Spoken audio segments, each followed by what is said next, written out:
morning, everyone. Last night at 6:35, we received the biggest threat we've ever received from our closest friends and ally, from President-elect Trump, that they're threatening to put a 25% tariff on all goods coming across the border into the U.S. and Mexico. What I found unfair about the comments is to compare us to Mexico. And I can tell you, Canada is no Mexico. We do approximately, just Ontario alone, $500 billion of two-way trade. I found his comments unfair. I found them insulting. It's like a family member stabbing you right in the heart. Spent a lot of time in the U.S., and I have yet to talk to one American that has any issue with Canadians. We see drugs flow from Mexico, coming up through California, in through BC, into Alberta, into Ontario, and what we need to do is take that threat seriously. I had a conversation with the Prime Minister after he spoke to President-elect Trump last night. The threat is serious. We need to do better on our borders. We need to give the resources to CBSA, which are fine people. And I know, talking to other premiers last night, that we will do everything we can as provincial governments and territorial governments to secure our borders. There's over 2.1 million Mexicans and other nationalities coming across the southern border. Compared to Canada, it's over 197 million, which is unacceptable. When it comes to drugs, 1 ounce of any illegal drug is 1 ounce too many going back and forth across the border. 1 illegal going across the border back and forth is 1 too many illegals. We've experienced, for instance, Roxham Road, over 35,000 illegals coming up through the American border on just 1 illegal border crossing. We need to do everything we can to tighten up our borders, to strengthen our borders. And a message to President-elect Trump: there's no closer ally, there's no other country in the world that has stood shoulder to shoulder with our American counterparts, our friends, our family. It's an insult to the 900,000 Americans that are living here in Canada.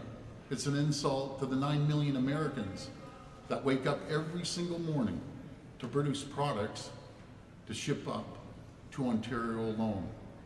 We hear the message loud and clear. The Prime Minister confirmed today that we're going to have a First Minister's meeting tomorrow at 5 p.m. We need to make sure that he has a strong plan to protect and secure our borders and make sure we address the threat from the U.S. But again, we're the closest allies and friends the Americans have.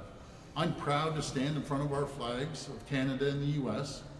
I'll always be proud. I'll be proud to call thousands of Americans and millions of Americans our closest allies.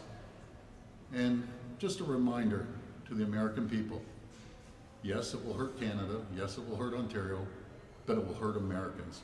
It will hurt their economy when 9 million Americans don't wake up to produce products for Ontario and Canada.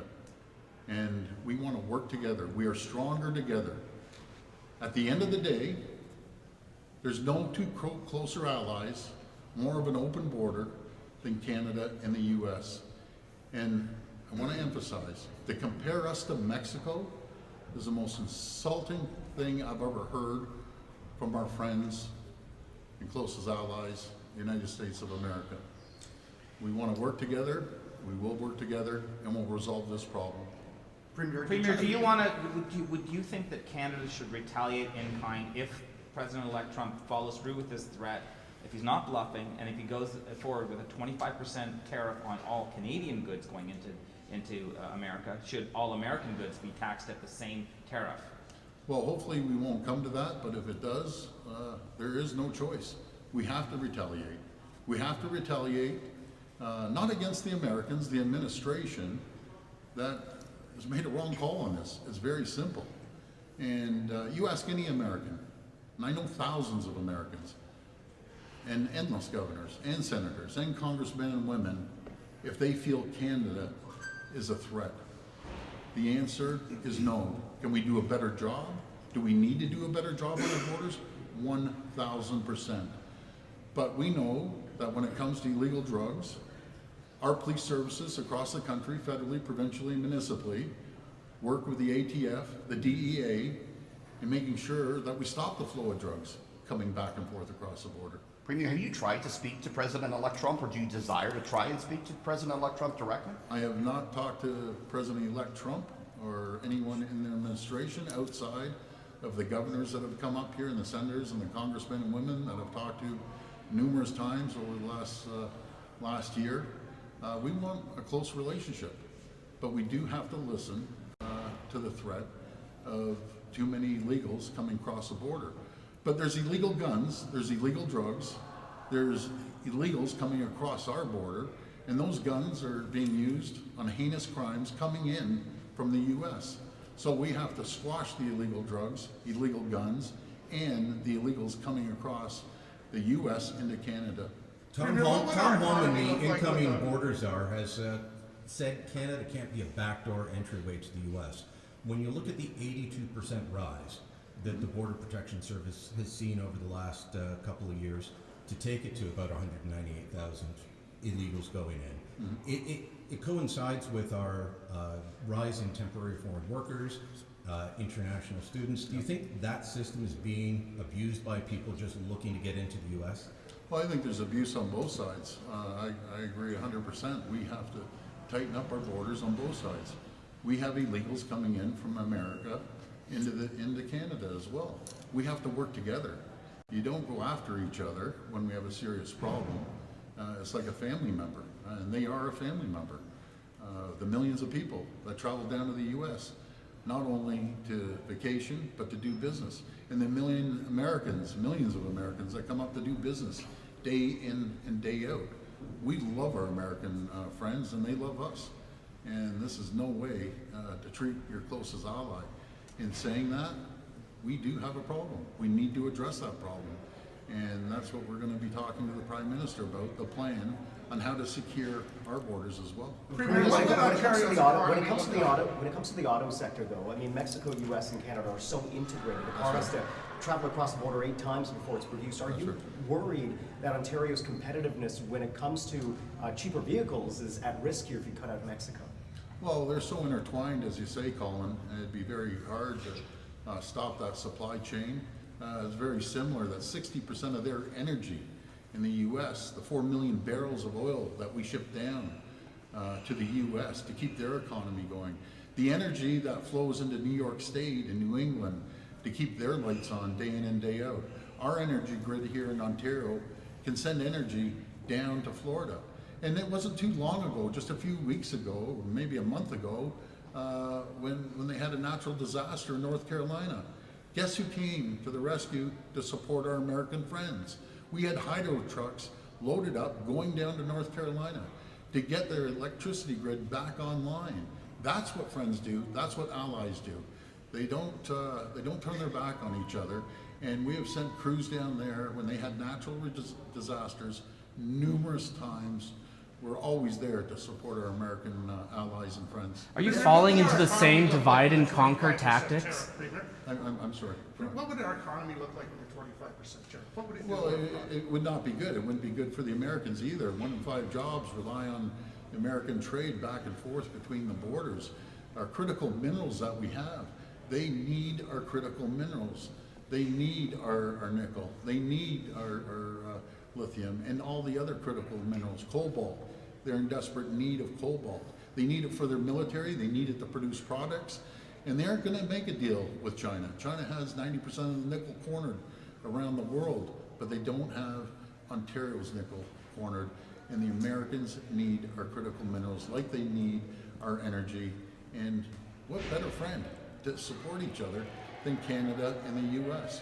I hope we can come up with a solution to support both sides of the border, work collaboratively in cooperation with the new administration, and I'm confident we will. Aren't you falling for the same divide and conquer tactic that President Trump used the last time, like 6 years ago? He wanted to do a bilateral agreement with Mexico until Mexico insisted that Canada be part of it. Isn't it kind of, I don't know, a bit of a dick move to throw Mexico under the bus and say it's insulting to be even compared to them? Oh, it's not insulting at all. You can't compare Mexico to Canada. You know, you go anywhere in Mexico, you have 2.1 million illegals crossing the border. It's an open border, and hopefully they'll close that border. The drugs are flowing in 24 times the amount of what's flowing in across the Canadian to the American border. In saying that, as I mentioned earlier, 1 ounce of illegal drugs and 1 illegal coming across the border is one too many. But is the president manipulating you? Sorry. It seems pretty obvious that President Trump is using the threat of tariffs not as an economic policy, but to get an outcome. He wants the border addressed. Do you believe that the federal government has the willingness to act on that as opposed to just starting a fight with the Americans? Well, I hope they do, and that's why I've requested a meeting as soon as possible. The Prime Minister confirmed this morning the meeting will take place tomorrow at 5 p.m. Eastern Time, and we look forward to hearing from the federal government and their plan.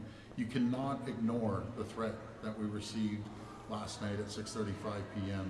It's the biggest threat we've ever seen in as far as we're concerned, in decades, more than decades. I can never remember a threat from a U.S. administration like we received today. It's unfortunate. It's very, very hurtful to Canadians and Americans on both sides, because I know Americans love Canada. They love the people in Canada, and we love our American counterparts, and we need to straighten this out, but not ignore the threat. They obviously see a problem, not as large as the problem we see down in Mexico, and that's why I've called on the federal government to do a bilateral trade deal with the U.S. and do a separate bilateral trade deal with Mexico. As I mentioned the other day, Mexico two-way trade with Ontario is $40 billion. We import $36.5 billion, and we import $36.5 billion and export $3.5 billion. That's not fair trade, anything but fair trade. So we need to tighten up the trade deals with Mexico as well. Compared to the U.S., $500 billion of two-way trade, pretty well split right down the center. In the 17 states that were their #1 export destination, as I say, 17 states call Ontario and Canada their #1 customer. That will affect those 17 states. It's going to affect the 11 other states that call Canada and Ontario their #2 largest trading partner in the world. That will affect Americans and Canadians. Premier, just to clarify your position here, are you officially saying that Ontario wants to see the end of CUSMA and just bilateral trade deals, or should this be one of the options, either the North American Free Trade Agreement or bilateral trade deals with the U.S. and Mexico? Well, if they came forward, which isn't going to happen, if they came forward and say, let's just re-sign the exact same deal, let's get the deal done, in my opinion. But if they want to start reviewing the deal and making cuts, well, we need to do a bilateral trade deal with the U.S. and a separate one with Mexico. Was the This is Prime last Minister open to question. that? Premier, speaking of those states that we do a lot of trade with, you've built a lot of relationships with governors over the years. Are you going to be talking to them as well, asking them to appeal to Trump to back down on this? We are going to do a full-out campaign. Not only full-out campaign, we've had a really strong commercial put together that we're going to be sending down to the U.S., to all jurisdictions in the U.S., talking about how we are stronger together and weaker when we're apart. Again, those critical minerals go to the U.S. military. Every conflict they've had, we stand shoulder to shoulder, putting our Canadian soldiers' lives at risk, because that's what you do. When a family member is in an argument or a fight around the world, you stand beside them, you support them.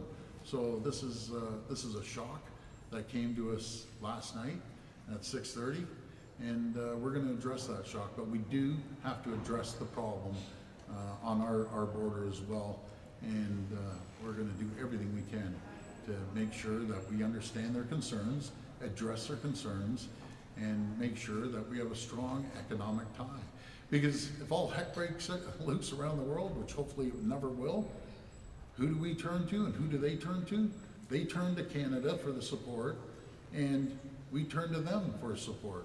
It's a mutually rewarding relationship on both sides of the border. We don't have the That was the last relationship with question. Thank Mexico. you. Thank you so much, everyone.